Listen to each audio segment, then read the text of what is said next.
So my name is Venang, and today I will represent the history of Sword Lake and the legacies or legends related to it. So first, One Kim Lake, also known as the Sword Lake, is one of the most famous Hanoi landmark. It's located at the heart of the Hoan Kim district. It's considered the heart of the capital cities. The lake have several names in history, such as the Lục Thủy Lake, Thủy Quân Lake, or Tha and Hy lakes. So, why is the name? Why is they call this lake is Sword Lake? So it starts from the legends passed down through the centuries. The legend told during the 15th centuries, it was the fourth era of northern domination. An uprising led by Lele rose against the Ming invaders. During the war, he was given a mythical sword by Long Wen himself, and along with it, he led an army and completely defeated the invaders and proclaimed himself as a king. One day, when he was boarding, a golden turtle, uh, rise above the water surface and demanded the king to return the sword. Uh, After receiving the sword, it disappeared into the lake. The king then renamed it Hoan Kiam Lake to celebrate this event, and this is also the beginning of a new era, and his reign and his successor will be ruled for the next 300 years. The next is the Chinese dominations. The Chinese dominations, that also known as the Northern dominations, is one of the most grimdark and historical events alongside the colonial period in Vietnamese history. There are several archives that start when they start, but we will start at 11 BC. So the Northern domination is divided into the four period. All four start at least about the 1000 years. So the first domination start in 111 BC and end at 39 AC. The second starts from the 43 and end at 544 AC. The third start in 602 and 9 and ended in 939 AC. This is marked at the first Vietnamese independence after thousands of years of Chinese dominations, when Ngô Quyên defeated the Southern Han army in 939 BC at the Bac Dang rivers.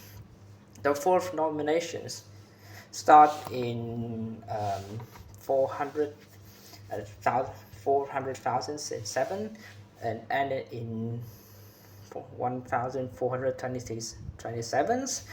This was the shortest period of the Chinese reign in Vietnam, but it left behind an enormous and irreplaceable damage. Its end when Lê defeated the Ming dynasty in 1427. So, what is the crime that Chinese domination authority commit in Vietnam? So right after the conquest that dates in 11 in 111 BC, they started building the roads, bridge, and established government infrastructures and organizing administrative apparatus. But all of that effort was not aimed to developing the cultures or improving the life for the local people. Instead, it was aimed at strengthening the control, explanations, and brutality suppressions anyone who resists the rules, and assimilating Vietnamese culture. The first is heavy taxations and economic exploration. The Chinese authority impose a heavy taxes on Vietnamese peoples. They force people to give rice, salt, pearl, ivory, gold, and other valuable resource. Many people were also required to perform forced labor to build roads, fortifications, and administrative centers. Next is about the culture assimilation policy. The Chinese ruler tried to assimilate Vietnamese culture into the Chinese culture. They promote to use the Chinese language, costumes, Confucian ideologies, while while suppressing, while discouraging or suppressing traditional Vietnamese practices.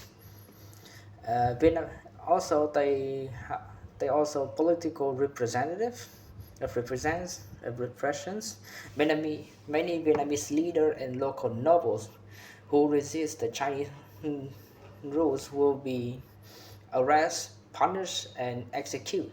These authorities also replaced local leaders with the Chinese officials to maintain the strict rules over the regions. After that, they're and suppressing. After that, they also the suppressing uprisings. Whenever Vietnamese try to revolt, such as the Jung Sister Rebellion in 40 and 43 AC. Other is Lady Chiao Rebellion in 248. The Chinese authority responds with the military force, causing a many casualty uh, to the rebel to the arm to their rebellion. Uh, yeah, to their rebellion, which is also leading like after that is massacres for the Vietnamese people.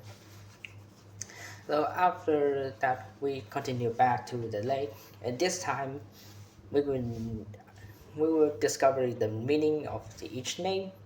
The Hoan Kiem Lakes has undergone several names throughout history. During the rule of the Qing Lord in 16th centuries to 18th centuries, the lake was divided into two smaller called Ta Vong and Hieu Vong Lake. Under, later on, under the reign of the Emperor Tuduk in 1847 to 1883, Hieu Vong Lake was renamed to Thủy Quân Lake, while Ta Vong became known as the Hoan Kiem Lake. By the end of the 19th century, during the French colonialism, Thủy Quân Lake was filled in, leaving only Hoan Kiem as it exists today. The name Hoan Kiem, which means return sword, date back to the 15th century during Lei Dynasty. So, so we after that we discover about the lake and the Chinese dominations. So most of the time that we call the Hoan Kiem Lake is about story about the turtles. So there's a questions about turtles. So what is the significance of turtles in the culture of Vietnam? Well, in Vietnamese history, Vietnamese cultures, the turtle is one of the four sacred creatures alongside the dragons, phoenix, and unicorn that symbolize the good, fortunes, and auspiciousness, originating from the four divine spirits, azure dragons, white tigers, black turtles, and vermilion birds.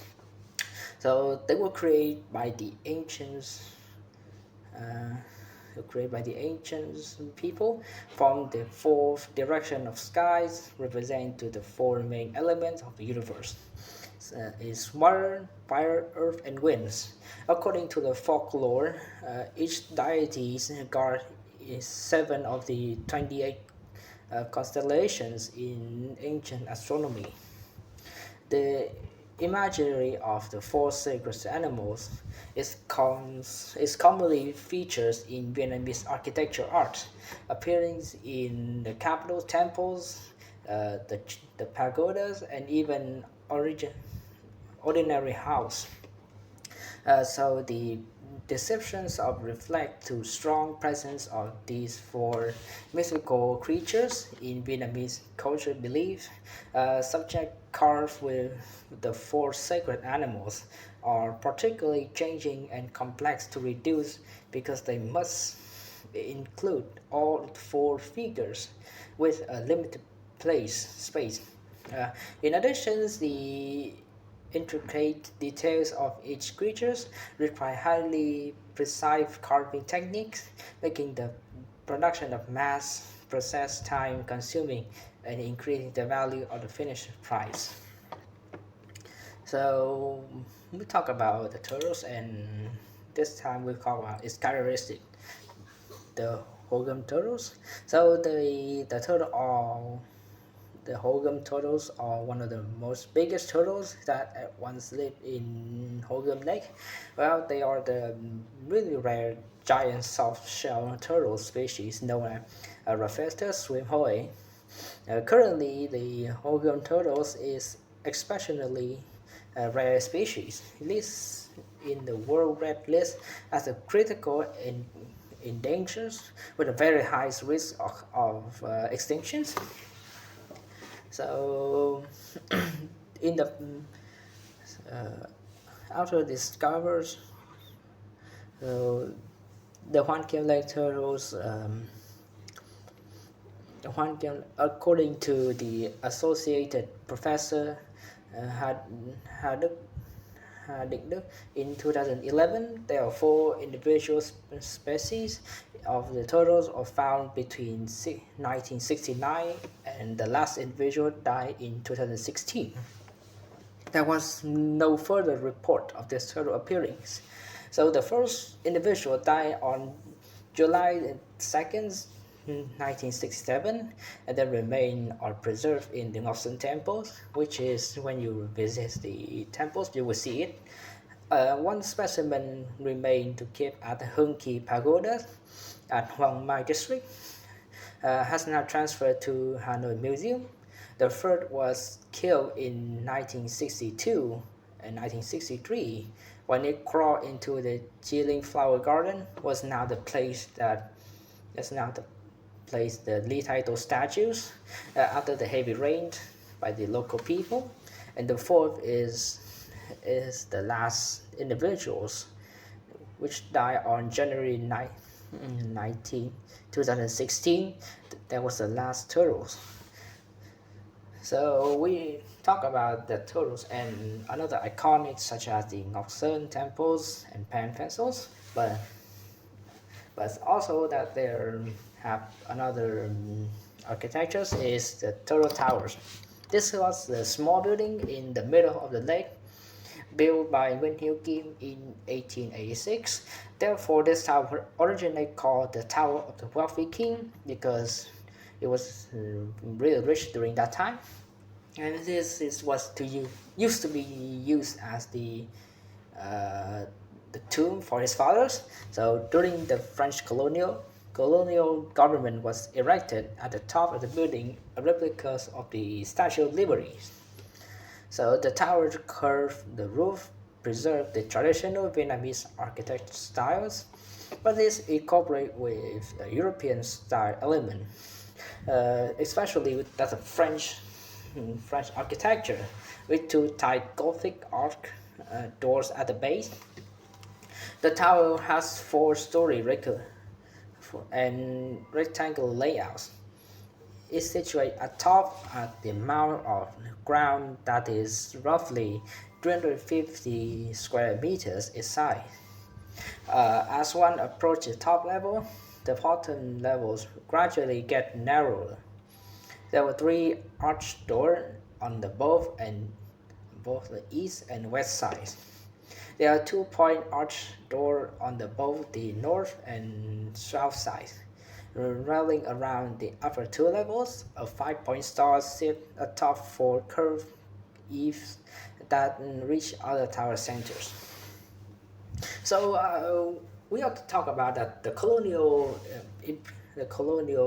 government was erected the Statue of Liberty on it. But what exactly that Statue of Liberty? Because we all know that the Statue of Liberty in New York, which is very tall and big, cannot erect it. So the story began in 1865 when the French sculptor named Frederic Augustin Bartholdi, which is the creator of the Statue of Liberty, sent smaller replicas of the original for display in the Hanoi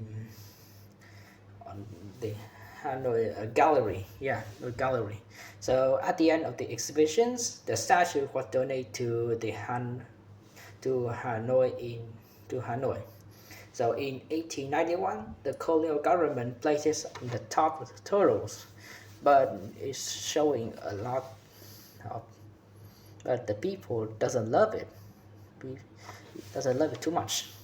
So yeah, we also so next questions. So at the next part, we will talk about Lee titles.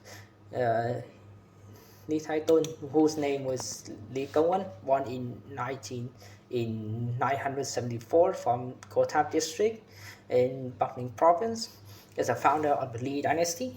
When he was a child, his mother brought him to the monk Lee Khánh at Kofa Pagoda. During this time, he proved to be so intelligent and outstanding at, the venerable monk once praised him, saying that this child is no ordinary persons. But he grew up, he was surely able to resolve crisis and become the wise ruler of the nations. So upon reaching adulthood, he was proved to be a man of intelligence and great ambitions. He and the monk Van Hanh meet with the king Lê Đại Hành many times.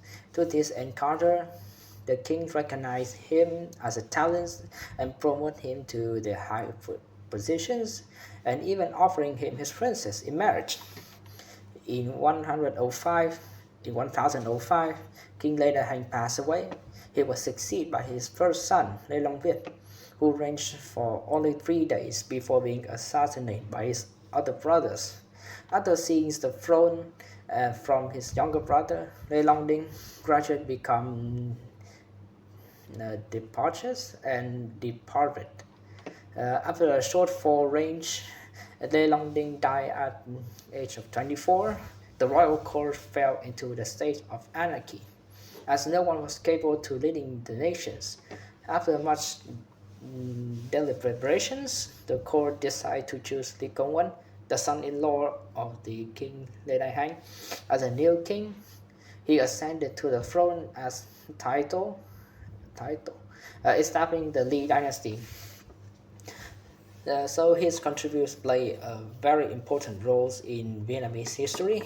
He founded the Lee dynasty, which brought more than 200 years of stability, peace, and prosperity. In 1010, the king decided to move the capital from Hoa Lư to another location. The areas were known as Đài La was renamed to Thăng Long, which is now called Hanoi, and this established the foundations for the country development long-term. He also promoted Buddhism as the state religion and actively worked to support it, supporting the buildings of the temples, improve education, which helped to enrich the country, spiritual and cultural life of the people. At that time, he also built a strong foundations. A centralized monarchy decreased the influence of the local warlords and create a foundation for future development for independent, united, and certain of diverse state. So why does he have to relocate the capital?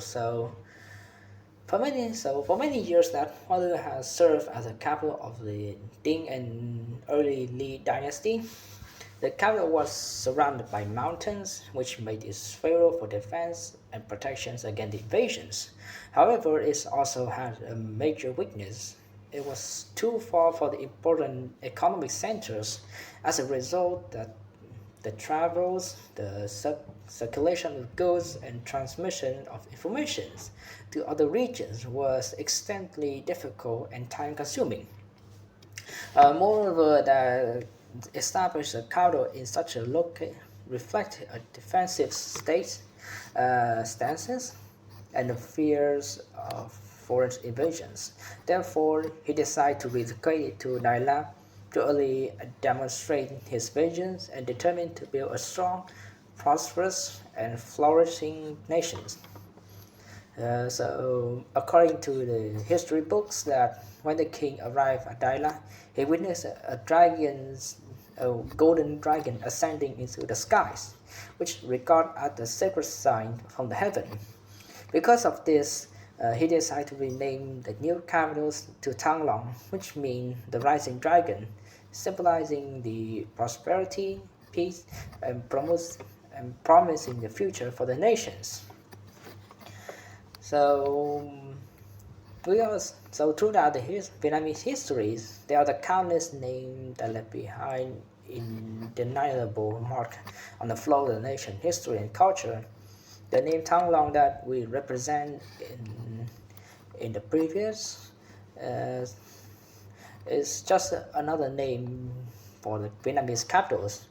So in later, Emperor Minh Man changed it from Thăng Long to Hanoi in 1831. The name Hanoi means inside the rivers or between the rivers. I like the name Thăng Long, which carry the strong political and symbolic meaning related to power and authorities. The Hanoi simply refer to geographical areas, describe the regions relocated within the Red River deltas and surrounded by many of its branch. With a similar idea in 1804, his father's Emperor Zalong sent the envoys to China for request official recognitions.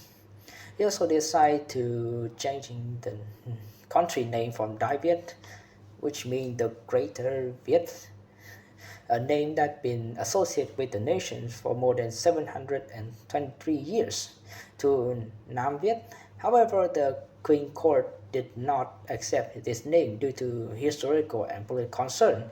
As a result, the Jiang Qing emperors reverses in the order of the world and approved the name Vietnam, which means that we know today as the Viet people in the south. So so we so we are talk about the lake, the, the temples. Now we turn into the the turtles temples. Yeah. So now we talk about the Ngọc complex. So Ngọc complex seated at the small island of the Hoan Kiem Lake near to the turtle towers. So it's built in 19th century during the Nguyen dynasty. The temple was to honor General Trần Hưng Đạo, a national hero known for defeating Mongols invasion in 13th centuries. It's also dedicated to the scholar Văn Xương Đế Quân, or literacy gods, and the physicians La Dong Thân. Visitors reach the temple by crossing the tail bridge, which is bright red bright red wooden bridge with a gentle curve. Its name is Where the Morning Sunlight Rests, representing vitality, hope, harmonies with the peace scenery of the lake. Near the entrance stand the pen towers or tabut, construct in the 19th centuries. It's designed to represent the writing push pointing toward to the skies. It symbolizes a high value placed on education, literatures, and scholarship in Vietnamese history. Together, the Ngọc temples, the Hill Bridge, and the Pen Towers create a balanced architecture complex that reflects both spiritual belief and culture tradition of Vietnam. So the four holy creatures, like we talked at earlier, is dragon, unicorn, turtles, and phoenix, are the significant mythologies, representations of strength, harmonies, knowledge, and wealth in Vietnamese cultures.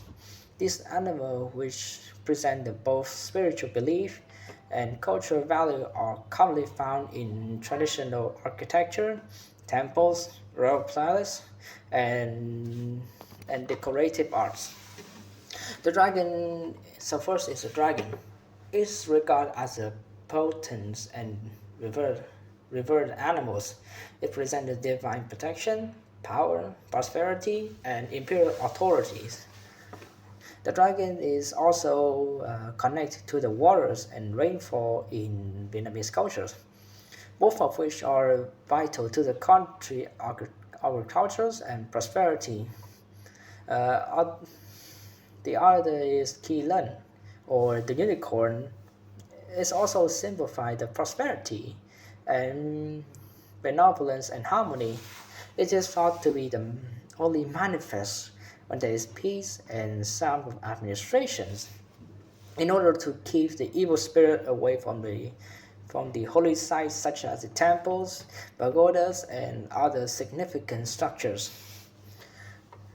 So the turtles present the stability, longevity, and knowledge. It also symbolizes the relations between the heavens and earth in Vietnamese mythology. The traditional sacred turtles in Hoan Kiem Leng, which is connected to the tale of returning the magical sword, make the turtle particularly significant in Hanoi history. And the last holy creatures is the phoenix. It's a phoenix, which is symbol of elegance, beauty, and rebirth. It presents prosperity and serenity and frequently reconnected to the empress for both in Vietnam, China, Korea, or Japan. So the phoenix is also the represent of balance and harmony in Vietnamese art, like a torus. So we talk about the sacred site like pagodas and temples. So what's the difference between these two and what their similarity? So first is the pagoda and temples are the most important religion structures in Vietnamese history culture. Yes, they are serve distinct functions. The pagoda is mostly like with Buddhism and is located where people can worship the Buddhas, meditate, and perform Buddhist rites. The monks or nuns are typically live in the pagoda. A temple is different. On the other hand, is typically dedicated to the national heroes, historical figures, or local guardian spirit, and is more closely associated with the Vietnamese folk belief. Confucius or Taoism, although that those roles are differs, both pagoda and temples are important important cultural and spiritual landmark where people gather to praise and um, pay respect regardless of their differences. Both contribute significant of the preservations of Vietnamese cultural history and religious belief and spiritual life. So that was all of my presentations about the Hoan Kiem Lake and the history behind it and other story to tell. So thank you for watching.